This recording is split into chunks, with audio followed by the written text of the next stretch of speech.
IELTS এক্সামটা নিয়ে আমাদের অনেকগুলো মিথ আমাদের দেশে প্রচলিত আছে এবং সবগুলোই হচ্ছে মিথ্যা দিয়ে পরিপূর্ণ এবং আমাদেরকে ভয়ভীত করার জন্য।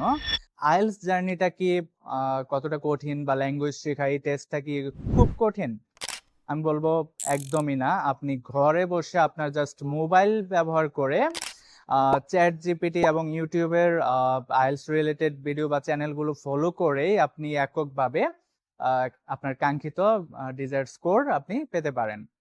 যে কেউ যদি দৃঢ় সংকল্প হয় যে না আমি আইএলটিএস করতে চাই, তাহলে এটা খুব সিম্পল একটা বিষয়, পুরাটাই স্ট্র্যাটেজিক। এখানে আপনি জাস্ট আপনার মনের ভয় দূর করে এবং মানুষের সাথে কথা বলার যে লজ্জা বা জড়তা এইটুকু যদি আপনি স্কিপ করতে পারেন, তাহলে আইএলটিএস জার্নি আপনার জন্য সহজ এবং আপনার স্বপ্নের পথে অনেক বড় একটা সহায়ক হয়ে আসবে।